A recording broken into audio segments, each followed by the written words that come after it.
Pembahasan pertama yaitu seperti apa perilaku individu di dalam organisasi. Menurut Gibson, menyatakan perilaku individu adalah segala sesuatu yang dilakukan seseorang seperti berbicara, berpikir, atau tindakan dari suatu sikap. Sedangkan menurut Kurt Lewin, perilaku individu pada dasarnya merupakan fungsi dari interaksi perorangan atau individu yang bersangkutan dengan lingkungan. Dari pengertian tersebut dapat diartikan sebagai suatu sikap atau tindakan serta segala sesuatu yang dilakukan dalam bekerja maupun di luar pekerjaan seperti berbicara, bertukar pikiran atau pendapat, berjalan dan sebagainya. Setiap individu memiliki karakteristik yang berbeda-beda pula, sehingga setiap manusia mempunyai keunikan-keunikan tersendiri. Oleh sebab itu, antara individu yang satu dengan yang lain pasti mempunyai perbedaan-perbedaan. Ada beberapa alasan mengapa manusia memiliki perilaku yang berbeda-beda, yaitu yang pertama, manusia memiliki perilaku karena kemampuannya tidak sama. Yang kedua, mempunyai kebutuhan yang berbeda. Yang ketiga, cara berpikir untuk membuat masa depan dan caranya untuk membuat suatu tindakan. Yang keempat, seseorang memahami lingkungannya dalam hubungan dengan pengalaman masa lalu dan kebutuhannya. Dan yang terakhir, seseorang mempunyai reaksi-reaksi tidak senang. Kemudian ada banyak faktor yang menentukan sikap perilaku seseorang, antaranya faktor inter, yaitu jenis, ras, keturunan, sifat, fisik, kepribadian, inteligensia, bakat, dan sebagainya. Sedangkan faktor eksternalnya yaitu pendidikan, agama, kebudayaan, lingkungan, dan sosial ekonomi. 2. Sifat-sifat individu dalam organisasi. 2. Manusia berbeda perilakunya, karena kemampuannya tidak sama. Mempelajari prinsip dasar kemampuan amat penting agar dapat diketahui mengapa seorang berbuat dan berperilaku berbeda dengan yang lain. 2. Manusia mempunyai kebutuhan yang berbeda. Para ahli sepakat bahwa manusia ini berperilaku karena didorong oleh serangkaian kebutuhan. Dengan adanya kebutuhan yang ada dalam diri setiap individu, hal ini mendorong semangatnya untuk berbuat dalam mencapai suatu objek atau hasil. 3. Orang berpikir tentang masa depan dan membuat pilihan tentang bagaimana bertindak. Kebutuhan manusia dapat dipenuhi lewat perilakunya masing-masing. Di dalam banyak hal, seorang dihadapi dengan sejumlah kebutuhan yang potensial harus dipenuhi lewat perilaku yang diperilakunya. 4. Seorang memahami lingkungannya dalam hubungan dengan pengalaman masa lalu dan kebutuhan. Memahami lingkungan adalah suatu proses yang aktif, di mana seorang mencoba membuat lingkungannya itu mempunyai arti baginya. 5. Seorang itu mempunyai reaksi senang atau tidak senang. Orang jarang bertindak netral mengenai suatu hal yang mereka ketahui dan alami, dan mereka cenderung untuk mengevaluasi sesuatu yang mereka alami dengan cara senang atau tidak senang. Selanjutnya adalah kemampuan individual. Yang dimaksud dengan istilah kemampuan individual adalah kapasitas seseorang untuk melaksanakan beberapa kegiatan dalam suatu pekerjaan. Dan di dalam kemampuan individual ini ada dua kategori, yakni kemampuan intelektual dan kemampuan fisik. Kemampuan intelektual adalah kemampuan yang diperlukan untuk menjalankan kegiatan mental. Sementara kemampuan fisik adalah kemampuan yang diperlukan untuk melakukan tugas-tugas yang menuntut stamina, kecekatan, kekuatan, dan keterampilan. Dan di dalam kemampuan visualisasi dan koordinasi tubuhnya itu terdapat 3 kategori kemampuan. Sumber daya manusia menurut Robbins, organizational, behavior, ideation, peers education, Inns dan New Jersey. Yang pertama itu ada keahlian konseptual, menyangkut kemampuan individu dalam organisasi dalam berbagai fungsi manajerial seperti pengambilan keputusan, penyelesaian konflik, dan problem yang kompleks, penyusunan strategi dan kebaikan. B. Keahlian bersifat human atau social human skill. Di diri individu pada level jabatan apapun harus memiliki kemampuan ini yang terlihat pada kemampuan bekerja sama, interrelationship, komunikasi dalam kelompok. Kemampuan-kemampuan seperti itu harus dimiliki oleh semua manajer pada setiap tingkat manajemen. Yang C.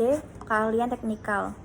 Keahlian yang bersifat teknikal adalah kemampuan individu yang lebih bersifat keahlian khusus teknik operasional seperti mengoperasikan alat-alat dan kegiatan-kegiatan yang bersifat administratif lainnya. Karakteristik biografi. Karakteristik biografi yaitu karakteristik pribadi seperti umur, jenis kelamin, dan status kawin yang objektif dan mudah diperoleh dari rekaman pribadi. Setiap individu tentu saja memiliki karakteristik individu yang menentukan terhadap perilaku individu yang pada akhirnya menghasilkan sebuah motivasi individu. Nah, yang selanjutnya yaitu usia. Usia sangat berpengaruh terhadap karakteristik biografi individu. Perbedaan usia akan membedakan seberapa besar produktivitas individu tersebut dalam melakukan aktivitasnya. Semakin tua usia individu, maka produktivitas individu tersebut semakin menurun. Usia banyak mempengaruhi dalam individu seperti terhadap produktivitas, kepuasan kerja, pengunduran diri, tingkat keabsenan, dan lain sebagainya. Selanjutnya yaitu usia terhadap produktivitas. Sebagian berasumsi bahwa semakin bertambahnya usia, maka produktivitas akan menurun. Namun tidak dengan kajian lain menyatakan bahwa antara usia dan kinerja tidak ada hubungannya. Sebab usia yang bertambah biasanya akan ditutupi dengan pengalaman yang lebih luas. Selanjutnya, usia terhadap kepuasan kerja. Terdapat bermacam hasil penelitian. Sebagai penelitian menunjukkan hubungan positif antara bertambahnya usia dengan kepuasan kerja sampai pada umur 60 tahun. Namun, sebagian peneliti mencoba memisahkan antara karyawan profesional dengan karyawan non-profesional. Bahwa karyawan yang profesional kepuasannya akan terus-menerus meningkat seiring bertambahnya usia, dan karyawan yang non-profesional merosot selama usianya setengah baya dan kemudian naik lagi pada tahun-tahun berikutnya. Selanjutnya, usia terhadap tingkat pengunduran diri. Semakin tua, maka tingkat pengunduran diri semakin rendah. Yang selanjutnya yaitu usia terhadap tingkat keabsenan. Semakin tua, maka tingkat keabsenan akan semakin rendah. Namun, tidak selalu demikian. Karyawan tua mempunyai tingkat keabsenan dapat dihindari lebih rendah dibandingkan yang muda. Selanjutnya yaitu jenis kelamin. Tidak ada perbedaan yang mencolok antara pria dan wanita, kecuali jika dikaitkan dengan budaya setempat berkaitan dengan keabsenan, bahwa wanita lebih memiliki tingkat keabsenan yang tinggi dibandingkan seorang pria. Hal ini berkaitan dengan tanggung jawab dan fungsi seorang wanita. Wanita memikul tanggung jawab rumah tangga dan keluarga yang lebih besar. Namun, tidak ada bukti yang menyatakan bahwa jenis kelamin karyawan mempengaruhi tingkat kepuasan kerja. Selanjutnya yaitu status perkawinan. Tidak terdapat hubungan antara status perkawinan dengan produktivitas.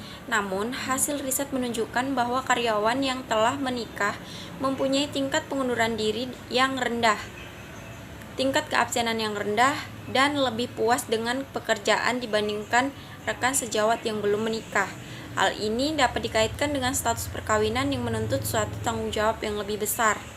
Selanjutnya, masa kerja.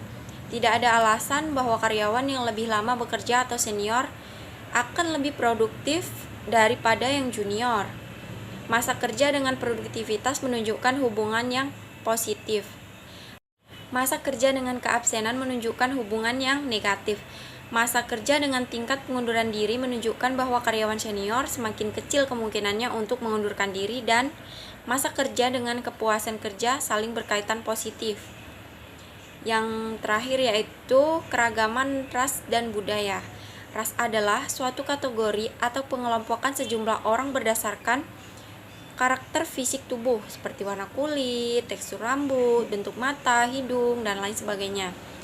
Dengan makin banyaknya latar belakang keragaman dan budaya, di tempat kerja membawa perbedaan-perbedaan utama dalam nilai etika kerja, norma-norma yang berlaku, persoalan komunikasi, ketidakpekaan, dan pengabaian yang akan menjadi perhatian manajemen. Materi terakhir yaitu tentang pembelajaran. Pembelajaran adalah proses interaksi peserta didik dengan pendidik dan sumber belajar pada suatu lingkungan belajar. Pembelajaran merupakan bantuan yang diberikan pendidik agar dapat terjadi proses perolehan ilmu dan pengetahuan, penguasaan kemahiran dan tabiat, serta pembentukan sikap dan kepercayaan pada peserta didik. Dengan kata lain, pembelajaran adalah proses untuk membantu peserta didik agar dapat belajar dengan baik. Salah satu pengertian pembelajaran dikemukakan oleh Gagne 1977, yaitu pembelajaran adalah seperangkat peristiwa eksternal yang dirancang untuk mendukung beberapa proses belajar yang bersifat internal.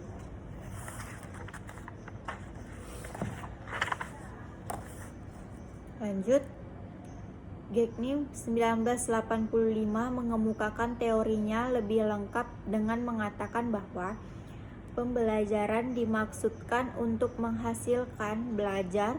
Situasi eksternal harus dirancang sedemikian rupa untuk mengaktifkan, mendukung, dan mempertahankan proses internal yang terdapat di dalam setiap peristiwa pembelajaran. Di sisi lain, pembelajaran mempunyai pengertian yang mirip dengan pengajaran, tetapi sebenarnya mempunyai konotasi yang berbeda. Dalam konteks pendidikan, guru mengajar agar peserta didik dapat belajar dan menguasai isi pelajaran, hingga mencapai suatu objektif yang ditentukan. Juga dapat mempengaruhi perubahan sikap, aspek afektif, serta keterampilan, aspek psikomotor. Seorang peserta didik, namun proses pengajaran ini memberi kesan hanya sebagai pekerjaan satu pihak, yaitu pengerjaan pengajar saja. Sedangkan belajar menyiratkan adanya interaksi antara pengajar dengan peserta didik. Pembelajaran yang berkualitas sangat tergantung dari motivasi belajar dan kreativitas pengajar. Pembelajar yang memiliki motivasi yang tinggi ditunjang dengan pengajar yang mampu memfasilitasi motivasi tersebut akan membawa pada keberhasilan pencapaian target belajar. Target belajar dapat diukur melalui perubahan sikap dan kemampuan siswa melalui proses belajar. Desain pembelajaran yang baik ditunjang fasilitas yang memadai, ditambah dengan kreativitas guru akan membuat peserta didik lebih mudah mencapai target pelajaran. Selanjutnya kita masuk ke bagian tujuan pembelajaran sebagai berikut. Spesifik, artinya tidak mengandung penafsiran atau tidak menimbulkan penafsiran yang bermacam-macam. Kedua itu adalah operasional, artinya mengandung suatu perilaku yang dapat diukur untuk memudahkan penyusunan alat evaluasi. Belajar membentuk kita beradaptasi dengan lingkungan kita. Belajar dibangun di atas hukum efek atau law of effect, yang mengatakan bahwa perilaku adalah fungsi dari konsekuensi-konsekuensinya. Perilaku yang diikuti oleh suatu konsekuensi yang menguntungkan cenderung diulangi, sedangkan perilaku yang diikuti konsekuensi-konsekuensi yang tidak menguntungkan cenderung tidak diulangi. Konsekuensinya ada di dalam terminologi ini, mengarah pada segala sesuatu yang dianggap orang menguntungkan. Namun, kunci untuk proses belajar adalah pada pembentukan dan keteladanan. Ketika pembelajaran terjadi dalam langkah yang bertahap, pembelajaran tersebut akan mudah dibentuk.